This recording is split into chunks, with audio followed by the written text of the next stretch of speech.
Buenos días, les voy a hablar sobre el PLC y la norma IS 61131-3. Entonces, el PLC, también conocido como controlador lógico programable o computadora industrial, pues es el componente más importante del sector de la automatización industrial.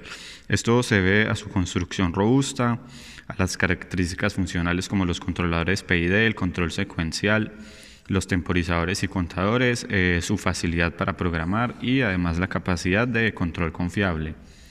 El PLC se inventó para reemplazar los paneles de control tradicionales cuya operación dependía de la lógica de relés basados en temporizadores y como se ve a la izquierda. Entonces el PLC lo que hace es que ahorra mucho espacio, como se puede ver en las dos imágenes.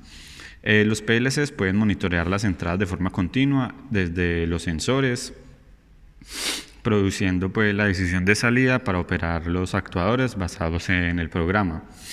Entonces, todos los PLCs tienen esta arquitectura básica que necesitan de las entradas y las salidas que son leídas pues por la CPU con todos los datos y que tienen en su memoria los programas para ejecutar y procesar todos los datos. Dentro de las partes del PLC pues tenemos los tres módulos de los que hablaba, que son el módulo CPU, que consiste en la unidad de procesador central y la memoria. Es responsable de hacer toda la computación, el procesamiento de datos, aceptando las entradas y produciendo pues las salidas correspondientes y actualizándolas a lo largo de todo el proceso. La memoria incluye pues ambos tipos de memorias ROM y RAM. La ROM contiene pues el sistema operativo y es una memoria de solo lectura. Y la RAM guarda los programas ya escritos por el usuario y los datos de trabajo. Además, se puede decir que la memoria del PLC es no volátil, ya que si se llega a perder la energía, ella va a guardar los programas y los datos para cuando se restaure la potencia. El segundo es el módulo de alimentación. El módulo de alimentación pues provee la potencia necesaria para todo el sistema, convirtiendo la potencia AC en DC requerida para la CPU y para los módulos de entrada y salida. La salida por lo general es de 5 voltios en corriente directa. Y tenemos los módulos de entrada y salida, que le permiten pues al PLC conectar los sensores, los actuadores y al sistema para medir o controlar las variables en tiempo real, como la temperatura, la presión, la humedad. Ya de aquí vamos a hablar de dos tipos de señales que son discretas discretas y análogas, pero un poco más adelante. Por ahora voy a seguir pues hablando sobre las partes. Aquí tenemos el bus o rack. Este hace parte de los PLCs modulares. Es una carcasa que está provista pues de casillas donde se conectan los módulos como la CPU y los módulos de entrada y salida. Este bus permite pues la comunicación entre la CPU y los módulos para enviar y recibir los datos, y esta comunicación se hace dándole una dirección a los módulos de entrada y salida de acuerdo a la ubicación desde la CPU. Entonces ya entre los tipos de señales de entrada y salida tenemos digitales o discretas y análogas. Pues las digitales o discretas sirven para conectar sensores y actuadores, como dice el nombre, de naturaleza digital. Pueden ser switches de on y off, botones, sensores fotoeléctricos, sensores de proximidad, interruptores de nivel, y tiene tanto disponibles en ambos tipos de corriente directa y alterna, que serían de 24 para la directa y 23 para la alterna, que son los rangos disponibles. Y para las entradas análogas sirve para conectar los sensores y los actuadores pues de la señal análoga. Ya puede ser, digamos, temperatura, sonido, cantidad de luz, y por lo general viene provisto con un conversor de análogo a digital para que los datos sean procesados. Se usan los transductores para llevar la cantidad física a una señal eléctrica, como pueden ser un RTD, una resistencia detectora de temperatura o un transductor de presión con galgas. Además, hay un módulo especial que es la interfaz de comunicación, que sirve para conectar módulos de entrada y salida inteligentes entre la CPU y una red de comunicación para comunicar otros PLCs y computadores que estén dentro del mismo sistema. Entonces, dentro de los tipos de PLCs encontramos los compactos o integrados y los modulares. El compacto pues posee varios módulos en la misma carcasa. Significa que las capacidades de entrada y salida pues ya son decididas por el fabricante, aunque algunos PLCs permiten conectar algunas entradas adicionales. y el PLC modular, que ya tiene diferentes componentes que se conectan a una misma carcasa, que era el bus que les mostraba anteriormente, con casillas con capacidades de extender las entradas y las salidas. Entonces posee los 3 módulos necesarios, que son la CPU, entradas y salidas de alimentación, y puede ser de varios fabricantes. Entonces ya estos módulos se dividen en distintos tamaños, que son pequeños, medianos y grandes, que eso va dependiendo del tamaño de memoria y el número de entradas y salidas. Y hacer una mención especial al relé lógico programable, que se conoce también como NanoPLC. Pues ese simplemente tiene pocas entradas y salidas y es diseñado para tareas sencillas. Ya luego viene el PLC pequeño, que está diseñado como una unidad compacta y robusta que se monta cerca del equipo que va a controlar. Este tipo de PLC se usa pues para reemplazar la lógica de relés y se puede expandir 1 o 2 módulos de entrada y salida. Por lo general usa la lógica de la lista de instrucciones o ladder como el lenguaje de programación. Después tenemos el PLC mediano, que es más usado en las industrias, permite conectar ya muchos módulos montados en la placa de bus común del sistema. Y se pueden adicionar, como estos modulares, todos pueden adicionar entradas y salidas. Y el grande ya se usa cuando se necesitan procesos muy complejos de funciones de control requerido. Las capacidades son considerablemente mucho mayores a los medianos en términos pues, de memoria, los lenguajes de programación que puede usar, las entradas y salidas, cuántos módulos de comunicación, en todos los aspectos es pues mejor. Y estos PLCs se usan por lo general en sistemas SCADA, en plantas muy grandes y para sistemas de control distribuido. El funcionamiento se da con el ciclo de scan. Entonces, el ciclo de scan funciona de esta forma. Antes de cada ciclo de scan, el PLC corre un diagnóstico para determinar que no haya fallas en el sistema. Entonces, ¿qué hace? Lee las entradas, ejecuta el programa y actualiza las salidas. Entonces, este ciclo pues, se repite en un loop, en un lazo. Entonces, primero, el estado de todas las entradas físicas es copiado en un área de la memoria. Algunas veces es llamada imagen de proceso. Después el programa corre desde el primer peldaño de instrucciones hasta el último de forma secuencial, escribiendo el resultado en las salidas de la imagen del proceso, en esta tabla en memoria. Y después el resultado de las salidas almacenadas en la imagen de proceso se actualiza en la salida física del autómata, que es escribir las salidas. Entonces, el tiempo en el que el PLC se tarda en realizar este proceso de leer, ejecutar y recibir las señales se le llama tiempo de scan.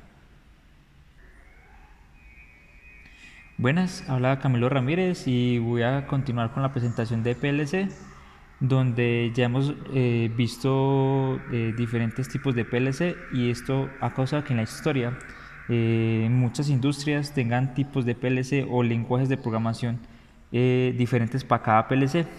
Entonces, a nivel global se ha visto la necesidad de estandarizar una norma para todo PLC donde se establezcan su configuración y de ahí para adentro, donde se pueden recoger en la norma IS 61131, donde esta nace por la necesidad de estandarizar los autómatas y sus periféricos, incluyendo los lenguajes de programación. Esta norma se puede dividir en 5 partes, de la cual nos interesa el ítem 3, que establece la estandarización de los lenguajes, que es de la que le vengo a hablar, que es de la norma 61131-3, que habla de los lenguajes de programación de los autómatas. El estándar IS 61131-3 provee técnicas bien concebidas y probadas para lenguajes de programación de PLC, teniendo implicación directa sobre la productividad en el desarrollo de las aplicaciones al mejorar su análisis, desarrollo, mantenimiento y seguimiento. Entonces, la estandarización de los lenguajes de programación se pueden dividir en 2 partes globales, que pueden ser los elementos comunes y los lenguajes de programación, donde los elementos comunes podemos encontrar todo lo que son los tipos de datos, las configuraciones, los recursos, las tareas, las unidades de organización de programa o POU y los programas, de los cuales vamos a ir definir uno a uno. Entonces, en los elementos de modelo de software, que son los principales estándar que hay en esta norma, podemos decir que en la configuración es la capa exterior del modelo del software, que a veces es considerada el mismo software del PLC. Esto es muy importante cuando se quieren conectar varios PLC porque en esta configuración se guarda información del tipo de PLC, de sus recursos para la realización de un programa. Ahora, entonces, ¿qué es un recurso? Entonces, los recursos, cada programa se ejecuta, para que cada programa se ejecute, debe disponer de un recurso y esto no se puede ejecutar sin que estos estén disponibles. Un programa, los programas pueden estar conformados por diferentes elementos del software, el cual puede estar evaluado en cualquier lenguaje establecido en la norma. Las tareas es en esta configuración. Una tarea configura la ejecución de un conjunto de programas y o bloques funcionales, poniendo en orden lo que se van a ejecutar en forma periódica o lo que se van a ejecutar en bajo solicitud o demanda. Las unidades de organización del programa o las POU. Ahora podemos encontrar en estas organizaciones todo lo que son funciones y bloques funcionales de los cuales se constituyen los programas y otros PU. Estos pueden ser usados repetidamente en diferentes partes de una aplicación y estándar, los cuales se dividen en tres: el programa, en programas, en bloques funcionales y funciones. Las variables locales están definidas para distinguir entre tipos de variables. Entonces, son las que permiten el acceso o definen una variable que se puede dividir en las que son exclusivamente para un elemento que está contenido en la configuración o que puede ser solo usado en un programa o función.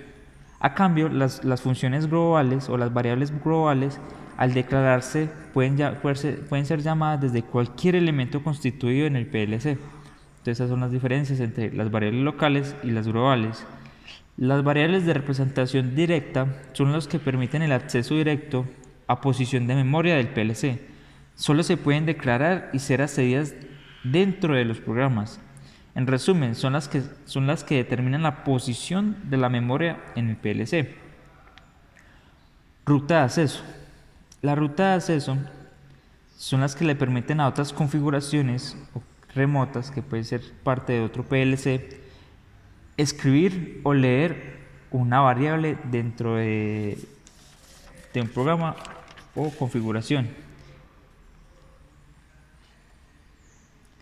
Los tipos de variables que están estandarizados en la norma son las variables locales, las variables de entrada, las variables de salida, variables de entrada y salida, variable externa, variable global y variable de ruta de acceso. La variable local solo es visible y posible dentro de PU que la defina. Puede ser leída o escrita.